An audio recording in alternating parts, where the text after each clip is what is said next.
Happy Easter, everyone. I am so happy to be with you. This is Easter Monday. My Easter Sunday was so busy, just overflowing with life, new life.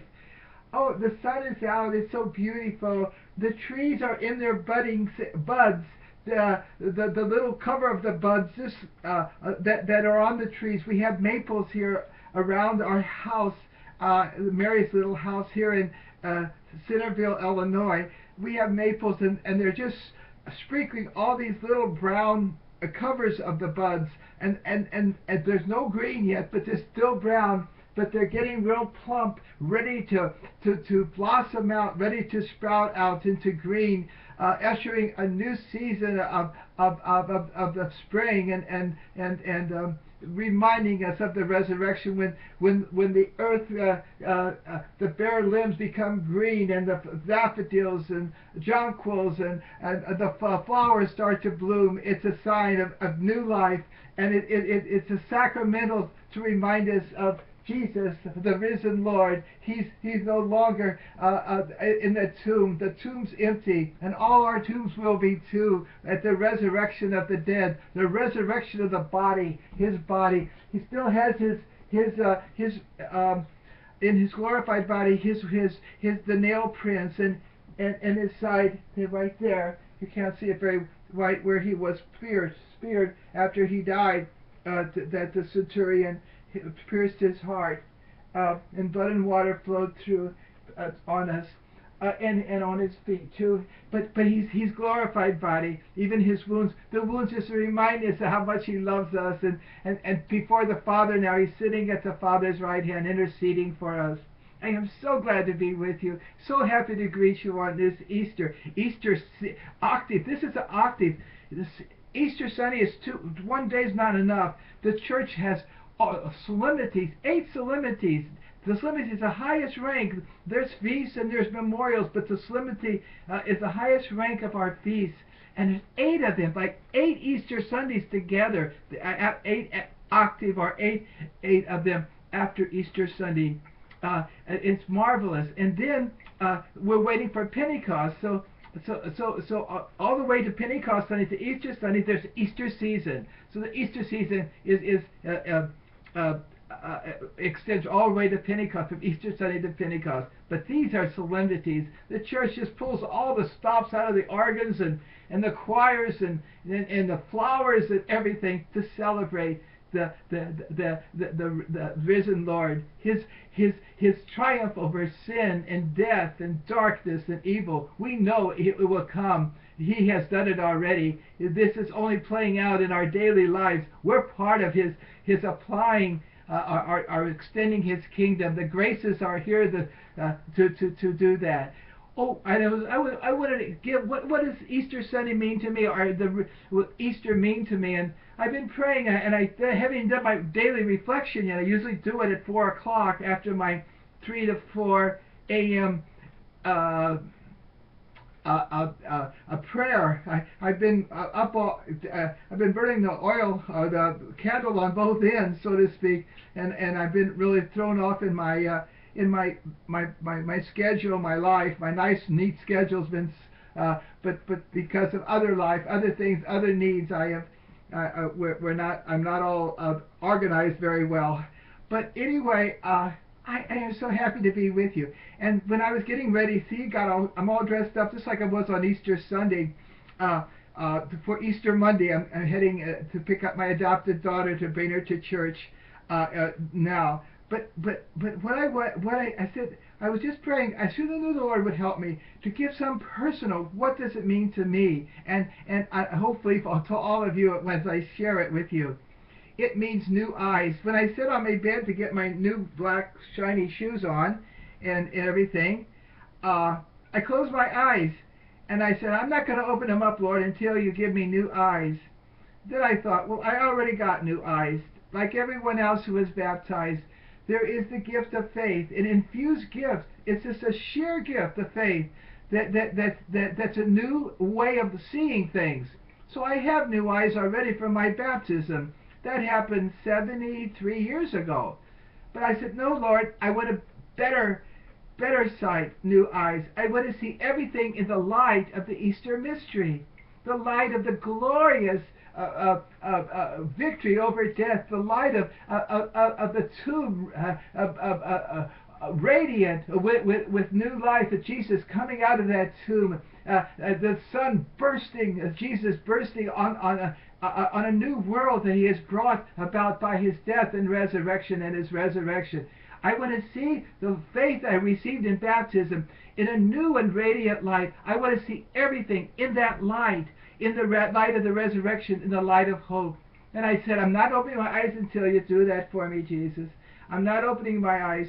I just sat there on my side of my bed, and it was my stocking feet, and waited, and I prayed, and I was going to open my eyes very decisively, and when I was waiting for him to do it, and I opened it up just accidentally, so to speak, and I saw here I put my new eyes on. This represents the new eyes, faith that we see, where we see see through things, see God working, and I just opened up. And the world looked different. The pictures on my wall, the people that I love all around me on my wall, Jesus on the cross, everything. My bed I haven't made. And Peanut's here. He came from his nice soft bed, unmade bed, and wanted to sit with me and to do this YouTube together. Okay, he still looks tired though. I'll let him go to sleep. I put him to sleep when I talk. Go ahead, Peanut. You go to sleep. Anyway, so I look out the trees and everything. It just seems that God answered my prayer. I wouldn't open my eyes until I got a new eyes. Already had new eyes, but they're getting better. I got new glasses, I guess, like you get a new prescription. Anyway, I want you to have those new eyes. I want you to see everything. Everything is a grace. Even the stuff that, oh my God, the economy and all those. That is a grace. It's calling us to a more simple life. It's calling us to put trust in God and not in how well things are going or how much is in the bank or anything, but putting our trust in God. Because God's there. He's risen, and he's going to be with us, Jesus, his son, till the end of time. And everything is of grace. Everything is a mystery. Everything is filled with wonder because it's God working. Do it all, and we have when architects, when they build the buildings, they say, well, they could have a 9/11 in the plane. No, we don't wait for the next shoe to drop. We build a beautiful building. We build a better world. We build a more lovely home and family life. We're not waiting for atomic bombs to fall or anything. We're living in the moment, giving God glory by living lives of holiness and of goodness, of integrity, of beauty, of purity. And that's the new thing. And we see everything. We see everyone. The people that sometimes give me the hardest time are people that are very needy and very needy, and sometimes resources and things aren't all there to help them. But those are the people that where Jesus comes in the most. When you do it to the least of my brothers, you do it to me. And you just bear with them and love them and try to do everything you can for them. And that gives me the greatest joy, the greatest happiness. It's funny, you don't want to see somebody driving up in your driveway, knowing what's going to happen and what they may be expecting. But the new eyes, I'm not afraid of this. I'm not afraid of all the things that the demands placed on me, because God's placing them on me, not them. Jesus is coming through them. Well, this is my time to trust God, to love them unconditionally, to leave my nice, comfortable solitude, to leave my nice, comfortable schedules, which I have, and God has sustained me. I don't know how. Sometimes if I was to look back and be worried about how much sleep I get or whatever, how much is in the credit union, or it would just devastate me. But with God, He sustains us. He keeps us going. And it doesn't matter, because He will take care of us. And He has people. He sure has taken care of me all my life. So the new eyes, now I'm losing it, losing the trend. to see everything in the beauty. See the spring, see the daffodils, see the jonquils, see the trees blooming. See everything as God's saying, I love you. Everything is a grace. Everything is I love you from God. Everything it is an expression of His love. Even the challenges He gives us, especially those who are in need. Our present Holy Father, Pope Francis, he's calling us to go to the weak and the poor. That's going to be our energy. If we're all caught up in ourself, they call us from our self-absorption. They call us from a boring life to an adventurous life, to a life of love, to a life of giving, like Jesus showed us. That He left us one commandment, not 10. The one commandment contains all 10 of them. The one commandment, that you are to love one another as I have loved you. And how did He do it? He offered Himself on the cross. He gave it all, and He calls us to give it all. And that's our greatest joy and happiness. And we don't have to look back. We're not the victims of our past. It's all in His mercy, His divine mercy. He forgives us, and we're like new children, a new Eden, a new paradise. You know, I told my wife Cindy, up in heaven, we're still married.